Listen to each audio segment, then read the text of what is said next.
독서문화 캠프 참여하신 청소년 학생 여러분 안녕하십니까? 저는 KBS와 스포티비에서 축구 해설위원으로 일하고 있는 한준희라고 합니다. 대한축구협회 국가대표 전력강화위원회 정보전략위원이기도 하고요.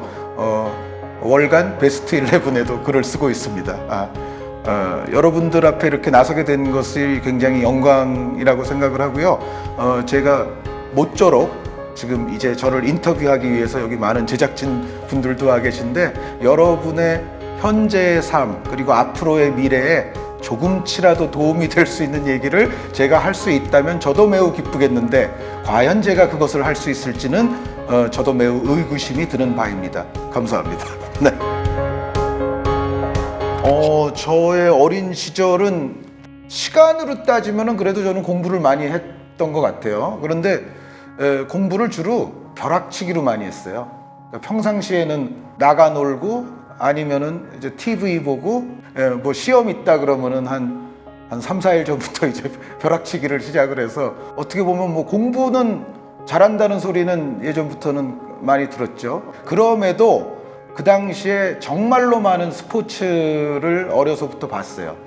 저는 사실 뭐 축구 해설위원으로 지금 일하고 있지만 축구, 농구, 배구, 야구 할 것 없이 예전에는 또 그런 어떤 즐길 거리 자체가 사실은 굉장히 제한적이어서 요즘에는 정말 뭐 우리 청소년 여러분들 할 수 있는 게 대단히 많은데 제 어린 시절은 집집마다 전화가 다 없었던 시절. 예를 들어 서너 집에 한 대꼴로 전화기가 있고 역시 TV도 집집마다 다 있지 않은 시절. 그리고 TV의 채널이 미군 방송 포함해서 한 서너 개 있었던 시절. 그래서 학교 갔다가 와서 뭐 친구들이랑 밖에 나가서 일단 몇 시간에 또 노는 타임을 가지고 집에 들어오면 뭐 TV 보다가 또 이 TV가 오래 하느냐? 안 그렇습니다.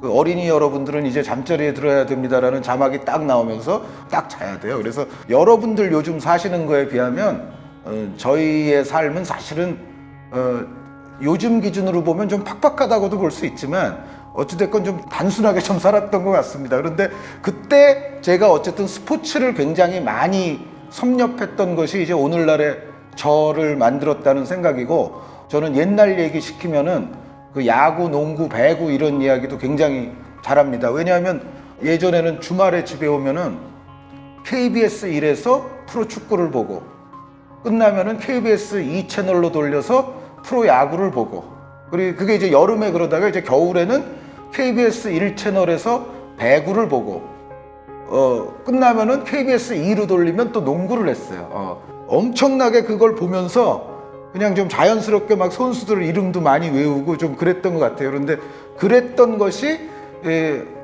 어찌어찌 하다 보니까 스포츠계에 들어와서 종사를 하게 됐는데 일종의 어려서부터 상당히 많은 시간을 투여했던 취미가 직업이 된 사례다라고 말씀드릴 수 있습니다. 저는 좋아하는 책의 부류가 좀 정해져 있었어요. 추리소설. 제 어렸을 때 우상 중에 한 분이 셜록 홈즈 선생님이었고요. 그리고 또 하나가 드라마도 이제 사극 이런 걸 좀 좋아하는데 그것과 맥락이 닿는 걸로써 삼국지 같은 거. 특히 이제 셜록 홈즈 같은 경우는 제가 왜 인상을 깊게 받았냐면은 생각하는 방식을 거기서 많이 배웠죠. 제가 사실은 나중에 전공이 이제 논리 철학, 과학 철학, 언어 철학 이제 그런 쪽을 전공을 했는데 거기에는 셜록 홈즈적인 영향도 조금 있지 않았을까. 그러니까 그 셜록 홈즈 같은 탐정이 쓰는 논리가 연역 논리나 귀납 논리나 이제 이런 걸 사용하는 탐정이거든요. 그러니까 그런 걸 또 많이 보면서 어떻게 보면 제가 약간 성격이 그런 쪽으로 형성이 됐고 나중에도 결국은 이제 논리 비슷한 쪽을 이제 전공을 하게 됐던 것 같아요. 그래서 그 셜록 홈즈를 제가 좋아한 이유 중에 하나가 셜록 홈즈가 이제 기기묘묘하게 막 다른 사람은 상상도 못하는 그런 방식으로 범인을 딱 특정을 하잖아요. 그러면 이제 항상 왓슨 친구가 물어보잖아요. 아니 도대체 어떻게 그 사람을 범인으로 지목할 수가 있었냐 애초부터. 셜록 홈즈가 여기서 어떤 설명을 해주냐면은 이런 대목이 있어요. 정말 100% 아닌 것들을 다 제거하고 나면 그것들을 제거하고 났을 때 남는 선택지는 설마 저 사람이 그랬겠어라고 아무리 의심스럽다 할지라도 그놈이 범인이다. 이거 매우 논리적인 거거든요. 저를 어렸을 때 감명 깊게 했던 홈즈 탐정의 설명 중에 하나가 그거였습니다. 네. 항상 저는 요런 데 좀 관심이 많았어요. 뭐냐면 어떤 A라는 현상이 있잖아요. 그러면은 그 현상 이면에는 무엇이 있을까? 저 현상을 발생하게끔, 저 현상을 존재하게끔 하는 데 있어서 근본적인 원인은 무엇일까? 그런 생각을 좀 저는 많이 하고 살았어요. 그런데 그게 사실은 철학이라는 학문을 형성시킨 사고죠. 그러니까 어떤 뭔가가 그냥 존재하는데 그 대상에 관해서 직접적인 연구를 하게 되면 그거는 철학이 아니라 이제 과학이 되는 거고요. 철학은 그 대상의 본질적인 것 혹은 그 대상 이면에 있는 것, 한 단계 더 높은 곳에서 발생한 존재하는 상황을 바라보는 학문이거든요. 저의 청년 시절은 항상 그 어떤 것 이면에 있는 무언가에 관해서 제가 호기심을 많이 가졌고 항상 그런 생각을 좀 많이 하면서 살았어요. 근데 제가 가장 존경하는 인물 중에 실존 가상 통틀어서 가장 존경하는 인물이 저는 배트맨이라는 분이거든요. 브루스 웨인 배트맨. 이건 장난이 아닙니다. 진짜로 제가 존경하는데 그분도 저랑 생각이 좀 비슷해요. There's always more to this than meets the eye. 이런 표현이 있어요. 그 배트맨이 잘 쓰는 말 중에. 그게 무슨 말이냐면 그러니까 이것 이면에는 눈에 보이는 것보다 항상 더 많은 게 존재한다. 요 말을 배트맨이 자주 써요. 그런데 나랑 사상이 같네? 그런 생각을 저는 많이 했습니다. 저는 배트맨 진짜 존경합니다. 저는 스포츠에 관해서도 어려서부터 항상 그렇게 좀 보면서 머리를 좀 쓰면서 봤고 친구들하고 모이면은 항상 그 스포츠에 대해서 분석적인 대화를 좀 많이 나눴던 것 같아요. 그런데 그래서 어떤 경우에는 교수님이 이제 복도에서 막 스포츠 얘기하고 있으면 시끄럽다고 막 혼나기도 하고 그런 적이 많았고 한 번 스포츠 얘기 시작하면 2시간 3시간 그냥 벤치에 앉아서 친구하고 할 수도 있는 이제 그런 생활을 좀 많이 했어요. 그런데 그것도 사실 어떤 존재하는 하나의 현상의 뭔가 이면에 관한 분석 그런 것과 조금 관계가 있고 제 기본적인 성향과도 조금 관계가 있지 않나. 그것이 어떻게 보면 또 지금 해양학 철학과는 완전히 다른 것 같지만 지금 축구 해설이라는 직업도 사실은 두 번째 저의 전공이었던 좀 철학과는 약간 맞닿는 면이 있죠. 그리고 실제로 축구 해설을 하면서 활용해야 되는 많은 이 방식과 기제에는 이 논리적인 것도 상당히 많이 필요합니다. 그러니까 사실 언어적인 능력이라든가 논리적인 능력이라든가 이런 부분은 저는 사실 많은 스포츠 종목을 해설을 함에 있어서 굉장히 필요한 덕목 중에 하나라는 생각을 하거든요. 그것이 또 잘 됐을 때 사실은 스포츠 해설도 좀 더 유익해지고 영양가 있는 해설을 할 수 있지 않을까라는 생각은 제가 감히 하고 있습니다. 네. 철학 공부를 그래서 제가 사실은 굉장히 좀 길게 했어요. 박사 과정을 제가 중퇴할 때까지 했으니까 미국에서. 여기서 이제 축구로 바꾸는 거는 단시간에 이루어졌던 건 아니고요. 미국에서 이제 심심해서 축구 관련 글들을 이제 몇 군데다 좀 쓰고 있었는데 근데 쓴다는 게 아주 정규적인 기사를 쓴 게 아니라 게시판에서 놓은 거죠, 한마디로. 그런데 그걸 보고서 몇 군데서 이제 미국에 있는 저한테 막 연락이 오는 거예요. 거기에는 유명 언론사도 있었어요. 통신원 같은 거 하지 않겠냐고. 그런데 저는 그때만 해도 그렇게 철학을 완전 때려칠 생각을 하고 있었던 게 아니기 때문에 별로 그렇게 그닥 거기에는 제가 관심이 없었고 몇 군데서 연락이 왔는데 보니까 가장 열악한 가장 이제 개인적인 웹사이트가 있었어요. 어떤 그 정말 좀 순수하게 스포츠를 좋아하는 사람이 제가 만든 웹사이트인데 여기 좀 글을 아무거나 쓰셔서 올려주시면 안 돼요? 뭐 그러는 거예요. 그래서 가장 순수해 보이고, 그리고 정말 거기는 정규적으로 안 써도 될 것 같고 그냥 마음 내킬 때 그냥 아무 때나 대충 써도 될 것 같고 그런 곳이었거든요.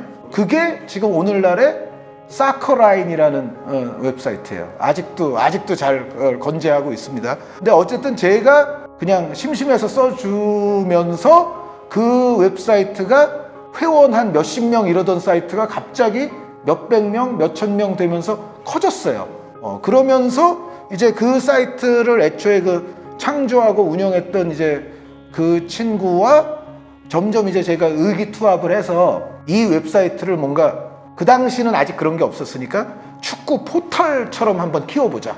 어떻게 보면 저희가 생각했던 그런 기능을 요즘은 그 유명한 그 포털 사이트들의 스포츠 섹션들이 지금은 하고 있는 거죠, 사실은.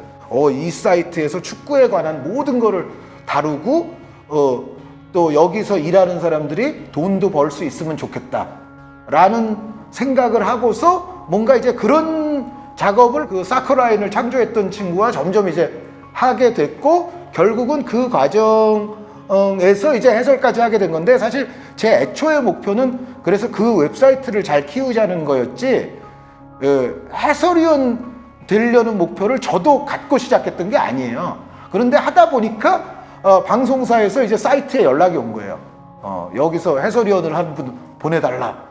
그래서 결국은 제가 이제 해설위원을 하게 됐고, 철학을 하다가 이제 축구 쪽으로 점점 오게 된 거는 시간이 조금 있었어요. 점점 이제 하다 보니까 공부는 점점 덜 하게 되고, 점점 하기가 좀 싫어지고, 축구가 좀 점점 여기 쏟는 시간이 많아지고, 더 이제 좀 재밌는 것 같고, 이제 그런 상황에서 그쪽에 좀 빠졌던 게 결국은 이제 오늘날 저를 만들었고, 해설위원을 오래 하게 된 결과가 됐죠. 네.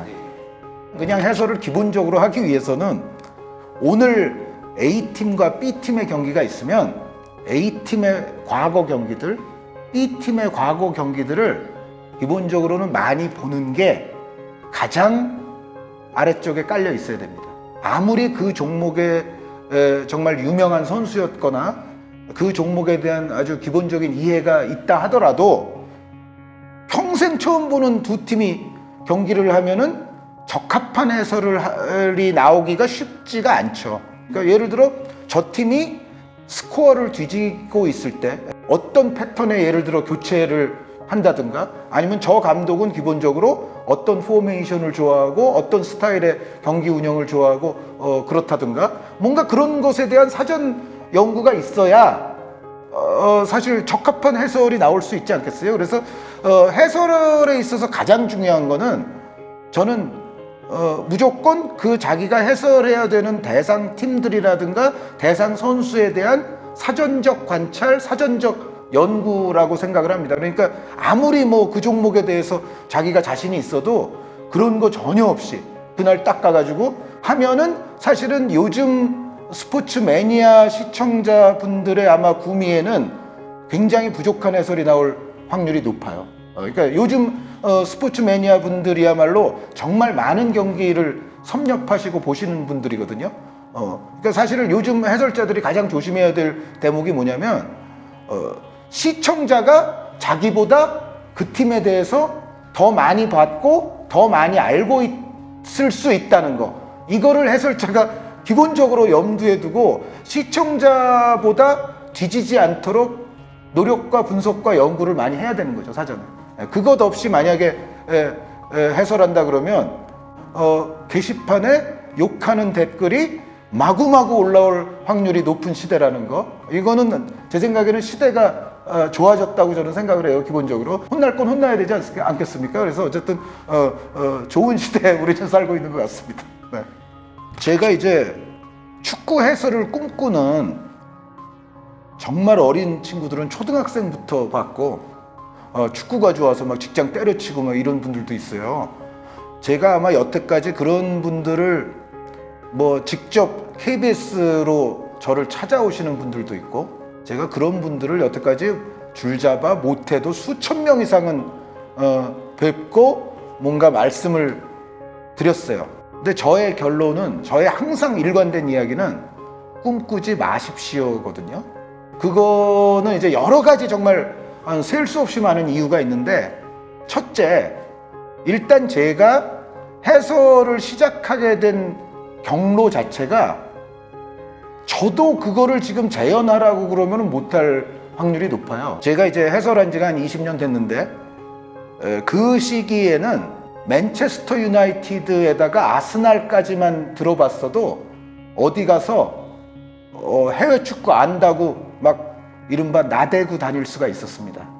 요즘은 초등학생 여러분들이 예를 들어 뭐 프리미어리그 20개 팀 있으면 20개 팀 그 베스트 11 라인업 다 외우고요. 그런 분들 많아요. 요즘은 또 이 포털 사이트 들어가 보면 하루에 해외 축구 기사가 막 수백 개 나오지 않습니까? 물론 이제 비슷비슷한 기사들이 많아서 탈이긴 한데, 근데 어찌됐건 요즘은 굳이 외국 뉴스 웹사이트 같은 거를 그렇게 많이 안 뒤져도 요즘은 국내 기사만으로도 하루에 해외 축구 관련 뉴스를 뭐 수백 개를 접할 수가 있는데, 저 데뷔했을 시절에는 하루에 해외 축구 관련 뉴스가 10개도 안 올라오던 시절이에요. 진짜로. 그 정도였기 때문에 인터넷에서 조금만 이제 실력을 보여줘도 방송사에서 연락이 막 자동적으로 올 수 있는 시절이었어요. 저도 그렇게 연락을 받고서 결국은 해설을 시작을 한 거고, 그래서 지금은 아무리 예를 들어서 뭐 축구에 관해서 글을 뭐 본인의 뭐 블로그에 많이 쓰신다든지 뭐 아무리 그런 노력을 하셔도 방송사가 그런 뭐 내공 있는 분을 찾을 작업을 하지도 않거니와 요즘 세상에선 찾기도 어렵고 그러니까 저처럼 데뷔하시기는 정말 어렵죠. 제가 해설위원 하지 말라 뭐 이렇게 얘기하면 어떤 분은 또 이러실 수도 있어요. 너는 이미 하고 있으니까 네 뒤로 나올 네 라이벌들을 방지하기 위해서 네가 일부러 그러는 거지 라고 하는데, 저는 절대 그렇게 양심 없는 사람이 아니고요. 오히려 양심을 지키려고 노력하는 거예요. 뭐냐면 우리가 뭐 의사 되려면 어떻게 하냐? 일단 의학을 전공하는 대학을 가야죠. 뭐 변호사 하려면 어떻게 하겠어요? 요즘 같으면 이제 로스쿨 해야 되고 뭐 그것도 필요한 과정과 학원과 뭐 교재가 있겠죠. 축구 해설은 딱히 말씀드릴 수 있는 과정도 없고, 뭐 어느 학원을 가라고 말씀드릴 수도 없고, 어느 책을 보면 해설위원이 되는 지름길입니다 라고 말씀드릴 수도 없고, 어디서 해설위원을 나중에 뽑을지 안 뽑을지도 말씀드릴 수가 없고, 모든 게 이 축구 해설위원이라는 거는 불분명한 거예요. 근데 여기다가 여러분들의 뭐 미래를 걸어라, 여러분들의 해설위원 준비하세요 이렇게 말하면 오히려 양심이 없는 거죠. 근본적으로 해설위원이 되는 뾰족한 정규적인 코스랄지 방법이랄지 이런 거를 여러분들께 제가 말씀을 드릴 수가 없어요. 그래서 결론은 하지 말라라는 결론이 나올 수밖에 없어요. 물론 요즘도 간간히 해설위원 데뷔하시는 분들이 있어요. 뭐 비선수 아닌 출신 아닌 분들 가운데서도.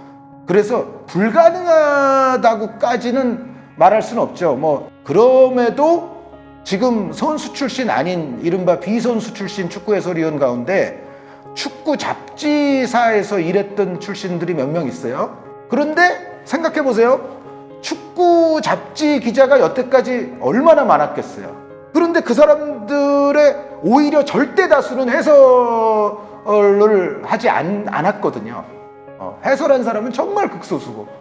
그러니까 축구 잡지사 기자 되면은 해설위원 되는 지름길입니다 라고 말하면 그것도 양심이 없는 거고, 그러니까 어떤 걸 말씀을 드려도 이걸 하고 나면 해설위원이 되실 수 있습니다 라고 말씀드릴 수 있는 직종은 단 하나도 없습니다. 모호하고 불분명하고 될지 안 될지 알 수도 없거니와 사실상 안 될 확률이 매우 높은 것에 여러분의 청춘과 인생과 미래를 걸어선 안 된다고 저는 생각합니다. 네.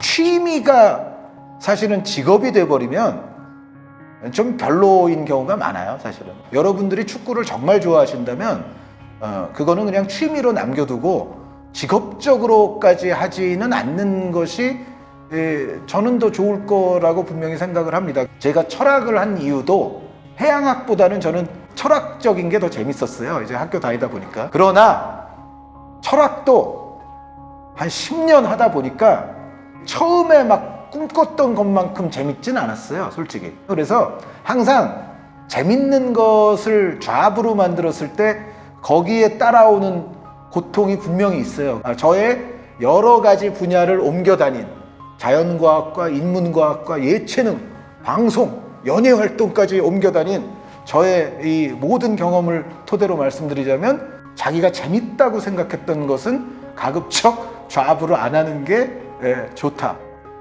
요즘 정말 눈코 뜰 새 없이 사실 바쁩니다.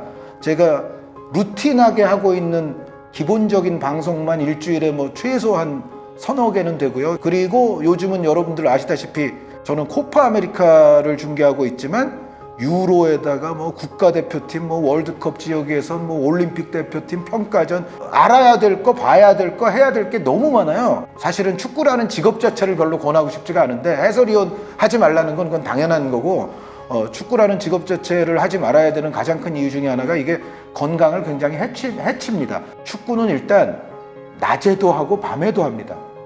오후에도 하고 새벽에도 해요.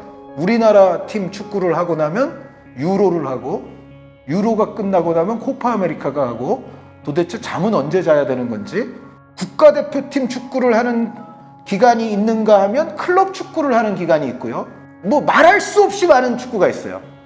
쉴 수가 없어요. 1년 내내 365일 거의 24시간 사실상 축구는 계속 돌아가요.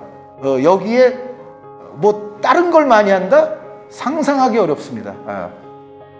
그래서 제가 요즘 읽는 책은 주로 축구 역사책이나 축구 전술책 이런 것밖에 없는데 그것도 그렇게 자주는 못 읽어요, 솔직히. 왜냐하면 당장 하는 거에 필요한 준비가 당장 급하지, 특별한 제가 뭐 글을 써야 하거나 뭐 그런 상황이 아닌 다음에는 뭐 옛날 거 뭐 지금 당장 하는 것과 조금 비껴나가 있는 거 이거를 또 많이 섭렵할 시간이 없어서 축구책조차도 볼 시간이 별로 없다. 고로 축구 관련 직업은 좋은 것은 아닌 것 같다. 내가 앞으로 무슨 일을 하게 되든 지금 무엇을 꿈꾸고 있든지 간에 저는 가장 중요한 게 여러분들에게 현재 닥쳐있는, 현재 여러분들의 책상 위에 올려져 있는 바로 그것을 최선을 다해서 성실히 하는 게 앞으로 여러분들이 무엇을 하게 되든지 간에 나중에 도움이 될 거라고 저는 확신을 합니다. 어떤 이제 축구 관련 직업을 원하시는 분들이 저한테 또 많이 해오시는 질문이 지금 뭘 준비하면 됩니까? 그런 게 많아요. 그러니까 밤새서 맨날 축구 경기 봐야 되나요? 축구 관련 서적은 뭘 읽으면서 봐야 되나요? 뭐 이제 그런 질문들을 많이 하시는데 저는 그럴 때마다 또 드리는 말씀이 이게 있어요. 여러분, 지금은 그냥 국어, 영어, 수학 열심히 하십시오. 그게 나중에 축구 관련 직업 하는데 아무 도움이 안 될 것 같죠? 굉장히 많은 도움이 됩니다. 여러분들이 예를 들어 스포츠 기자가 되려고 한다 쳐도 시험을 봐야 될 거 아닙니까? 시험을 보기 위해서는 국어, 영어, 수학은 필요합니다. 기본적으로. 여러분들이 일단 원하는 직업, 원하는 직장을 얻기 위해서는 결국 시험을 보게 되거든요. 그래서 여러분들은 지금 하시는 교과는 당연히 잘 해야 되는 거고요. 그리고 플러스 여러분들이 실제로 축구 기자가 되시건 축구 해설을 하게 되시건 간에 국어, 영어, 수학은 매우 직접적으로 큰 도움이 됩니다. 당연하겠죠? 그러니까 말을 전혀 잘 못하는데 해설이 되겠습니까? 그리고 예를 들어 해설을 하게 되면 또 읽고 써야 되는 작업도 분명히 필요해요. 여러분들이 많은 자료들을 습득하고 그것을 또 소화하기 위해서는 기본적으로 읽고 쓰고가 필요하고 여기에 글에 대한 어떤 이해력, 그것도 굉장히 중요하겠죠. 이해력이 높아야 더 효율적으로 준비를 할 수 있고 더 좋은 멘트로서 해설을 할 수가 있을 겁니다. 그리고 이게 넓게 보면은 결국 이게 국어에 해당하는 이야기이거든요. 그래서 국어 잘하면 당연히 도움되고요. 수학, 축구 뭐 하는데 뭐 수학이 뭐 도움이 돼? 라고 생각하시면 오산입니다. 최소한 그 축구에서 자주 발생하는 경우의 수가 있지 않습니까? 조별리그 이제 후반부쯤 되면 유럽에서 하는 대회는 경우의 수를 이렇게 계산해야 되고 FIFA에서 하는 대회는 또 저렇게 계산해야 되고 이 경우의 수들이 있어요. 최소한 확률과 통계를 잘 하시면 경우의 수 계산할 때 훨씬 좋습니다. 가끔 이 방송이나 기사들을 보면 사실 그런 거 틀리면서 이야기하거나 쓰는 기사들도 있습니다. 그런 걸 보면 안타까움을 좀 느끼죠. 아, 이게 어찌됐건 축구에서도 계산적인 것이 많이 쓰인다. 논리적인 것도 많이 쓰이고요. 어느 분야에 가든지 간에 그런 것을 갖고 있는 것과 안 갖고 있는 것은 많은 부분에서 차이가 있습니다. 당장 축구 해설할 때도 경우의 수 계산할 때 수학적인 사고가 조금 기본적으로 들어있으면 훨씬 더 남들보다 빠르고 정확하게 멘트를 할 수가 있어요. 그리고 요즘은 또 축구에 대한 어떤 통계나 기록이 예전보다 훨씬 더 세분화되고 있거든요. 요즘 축구는 예전에는 상상하지 못했던 여러 가지 이제 기발한 공식 같은 것이 개발이 되면서 선수들의 퍼포먼스를 이제는 수치적으로 평가하는 작업이 축구에 있어서도 굉장히 고도화되고 있어요, 지금. 고로 수학을 잘하시면 나중에 그런 거를 접하시거나 직접 다루시기에도 훨씬 용이하실 거예요. 영어 당연히 중요합니다. 이거는 여러분들이 좀 정확하고 심도 있는 분석이라든가 그런 칼럼들을 보고 싶으시면 기본적으로 영어로 되어 있는 또 이 글들을 많이 읽으셔야 돼요. 뭐 영어 서적이라든가 영어 웹사이트에 또 있는 많은 또 분석 자료라든가 유명 또 외국 언론의 어떤 칼럼이라든가 이런 거를 보셔야 사실은 여러분들의 지식의 깊이와 넓이를 더할 수가 있거든요. 그래야 예를 들어 해설을 하셔도 더 수준 높은 해설자가 되실 수가 있는 거예요. 물론 해설위원 되는 건 제가 도시락 싸들고 다니면서 말리겠지만 어쨌든 혹 되실 수도 있으니 어쨌든 영어는 중요하다. 그러니까 지금 하고 있는 공부 열심히 하시는 게 가장 중요하고 축구 관련 직업을 위해서도 가장 기본이 되는 일이라는 점을 항상 명심하시고 축구 봐야 되느냐 공부해야 되느냐 물으신다면 저는 지금은 다 공부하시라고 말씀을 드리고 싶어요. 축구는 나중에 보셔도 됩니다. 네. 저에게 책이란 무엇인가? 라고 물으신다면 저는 이렇게 답하겠습니다. 여전히 진짜로 값어치 있는 것들은 여전히 책에 있다. 인터넷상에서 온라인상에 정말 많은 이제 정보가 있는 시대가 됐죠. 그런데 저는 그럼에도 불구하고 그 온라인상에 있는 정보가 절대로 다가 아니라고 생각하고요.